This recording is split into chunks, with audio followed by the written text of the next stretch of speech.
최경자는 68세가 되도록 한 번도 누군가에게 의존한 적이 없었다. 35년간 시중은행에서 대출, 심사 업무를 담당하며 숫자와 계획, 절약의 중요성을 누구보다 잘 알고 있었다. 남편이 심장마비로 세상을 떠난 지도 벌써 3년. 처음엔 막막했지만 연금과 퇴직금으로 꾸려가는 혼자 살림도 이제는 익숙해졌다. 28평 아파트는 30년 전 신혼 때 분양받은 곳이었다. 대출 없이 현금으로 산 집이라 자부심이 컸다. 아이들이 자란 추억이 서린 이곳에서 여생을 보내겠다는 계획이었다.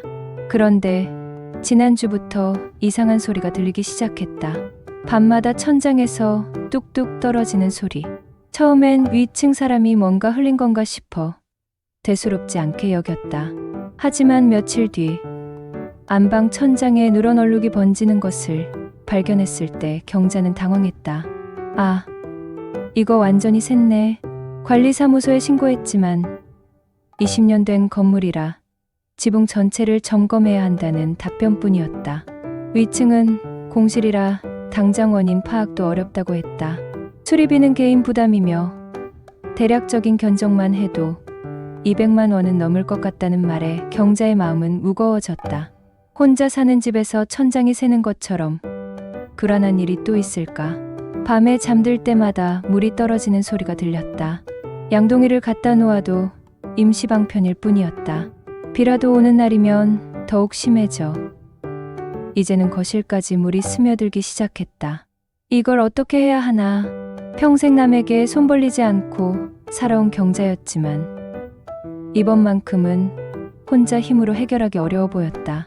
수리업체를 불러야 하는지 아니면 더 큰 공사가 필요한 것인지 판단하기도 쉽지 않았다. 무엇보다 믿을 만한 업체를 찾는 것부터가 막막했다. 결국 경자는 자식들에게 연락을 해야겠다고 마음먹었다. 하지만 전화기를 들고도 한참을 망설였다. 또 짐이 될까봐 걱정이었다. 경자는 먼저 큰아들 민수에게 전화를 걸었다. 40대 중반인 민수는 중견기업 과장으로 초등학생 두 아이를 키우느라 늘 바쁘다는 핑계를 댔다. 엄마, 지붕이 샜다고요? 그럼 관리사무소에 말씀하셨어요? 했는데 개인 부담이래. 200만 원 정도 든다고 하더라. 전화 너머로 한숨 소리가 들렸다. 민수는 잠시 침묵하더니 말했다. 엄마, 솔직히 말씀드리면 그 집 너무 오래됐어요. 20년 넘은 아파트에 혼자 계시기에도 너무 크고 이참에 정리하시는 게 어떨까요? 정리라니? 전세로라도 작은 곳으로 옮기시면 관리하기도 쉽고 남는 돈으로 여유롭게 사실 수 있잖아요. 요즘 1인 가구형 아파트도 많고. 경자는 말문이 막혔다. 30년을 살아온 집을, 남편과의 추억이 서린 공간을 그렇게 쉽게 포기하라는 말인가. 민수야, 엄마는 여기서 살고 싶어. 엄마, 현실적으로 생각해봐요. 이런 일이 또 생기면 어쩌실 거예요? 보일러 고장나면, 전기 문제 생기면 혼자서 다 해결하실 수 있어요? 둘째 아들 준수에게도 연락했지만 반응은 비슷했다. 공무원인 그는 더욱 냉정했다. 형 말이 맞아요, 어머니. 저희도 각자 가정이 있고 솔직히 매번 달려가서 도와드리기가 쉽지 않거든요. 미안하지만 현실이 그래요. 그럼 수리비라도? 어머니, 200만 원 들여서 고쳐봤자 또 다른 곳이 망가질 텐데요. 차라리 그 돈으로 이사 준비하세요. 결국 두 아들 모두 같은 결론이었다. 집을 정리하고 더 작은 곳으로 옮기라는 것. 자신들이 바빠서 자주 돌봐드릴 수 없으니 관리하기 쉬운 환경으로 가라는 말이었다. 경자는 전화를 끊고 빈 거실에 앉아 있었다. 천장에 누런 얼룩이 더욱 선명하게 보였다. 아이들 말이 틀린 건 아니었다. 혼자 살기에 28평은 넓었고 낡은 집에서는 이런 문제가 또 생길 수도 있었다. 하지만 마음 한편으로는 서운함이 컸다. 자식들이 자신의 형편을 먼저 내세우며 현실적이라는 말로 포장하는 게 못마땅했다. 정말 도와줄 마음이 있다면 다른 방법도 있을 텐데 왜 무조건 이사만이 답이라고 하는 걸까?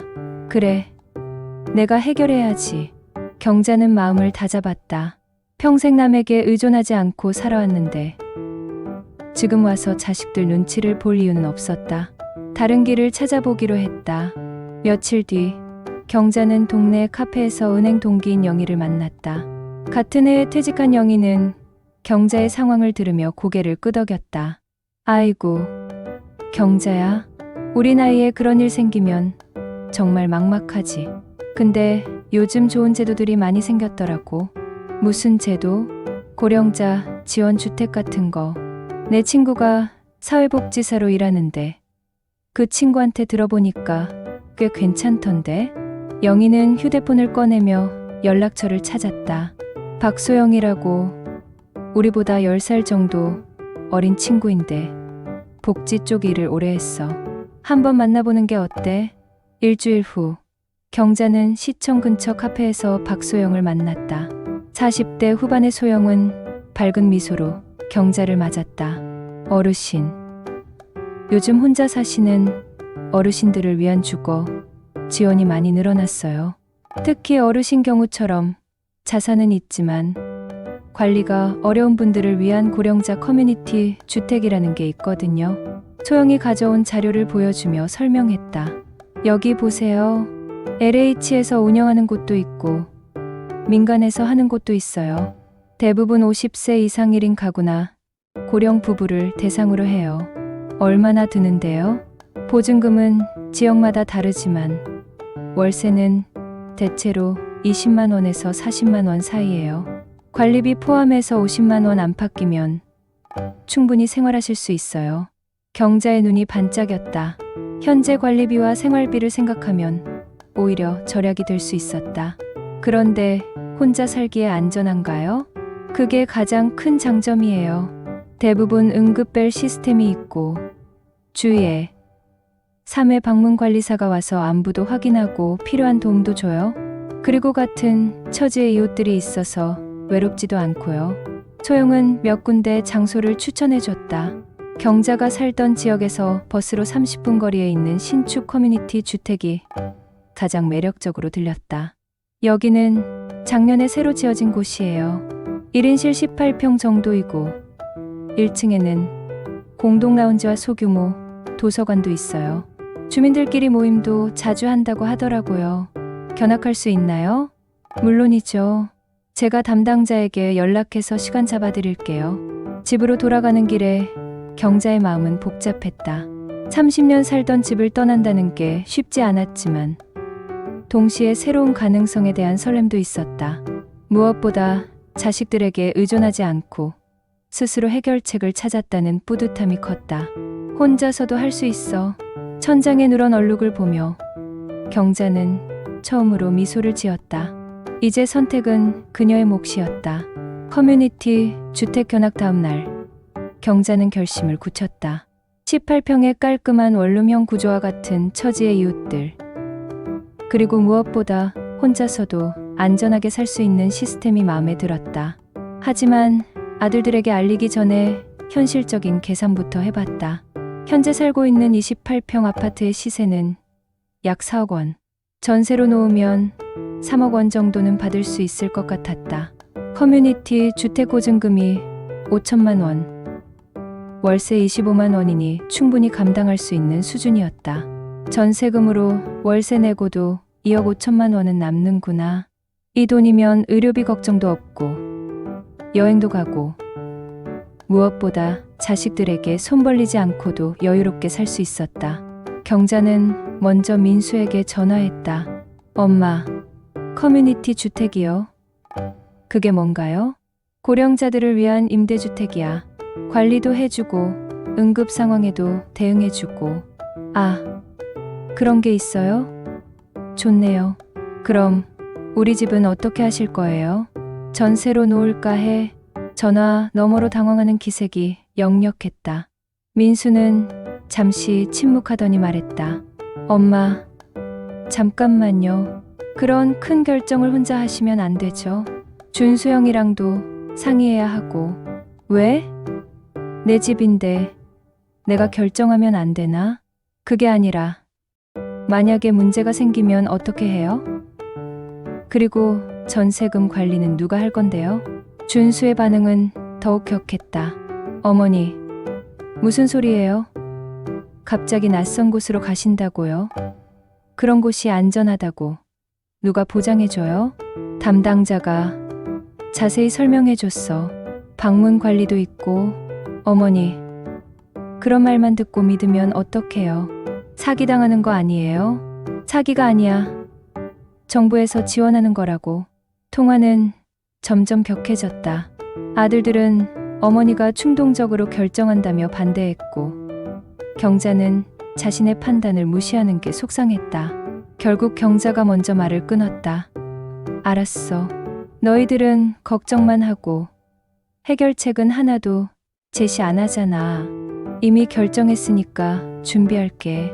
그날 밤 경자는 오랫동안 잠들지 못했다. 자식들의 반대에 마음이 흔들리기도 했지만 동시에 화도 났다. 정작 도움이 필요할 때는 바쁘다며 외면하더니 이제 와서 걱정이라니. 내 인생은 내가 결정하는 거야. 다음 날 아침 경자는 박소영에게 전화를 걸었다.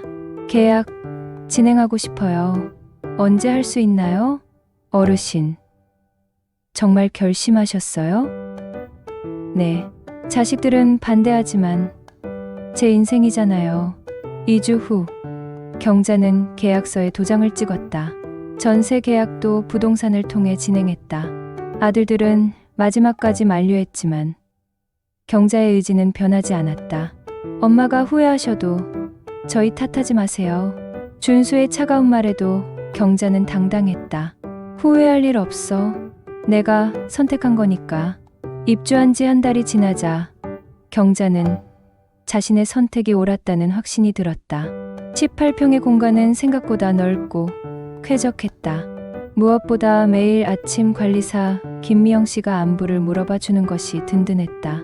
경자 어르신, 오늘도 건강하게 일어나셨네요. 혈압약은 드셨어요? 응. 고마워, 미영아. 처음엔 낯설었던 이런 관심이 이제는 하루의 소소한 기쁨이 되었다. 가장 큰 변화는 이웃들과의 만남이었다. 같은 층에 사는 정순자 71세는 전직 초등학교 교사였는데 비슷한 처지라 금세 친해졌다. 경자씨, 오늘 1층 라운지에서 북클럽 모임 있다는데 같이 가요. 북클럽? 책 읽는 모임이야? 네. 한 달에 한 권씩 읽고 이야기하는 거예요. 재밌을 것 같지 않아요?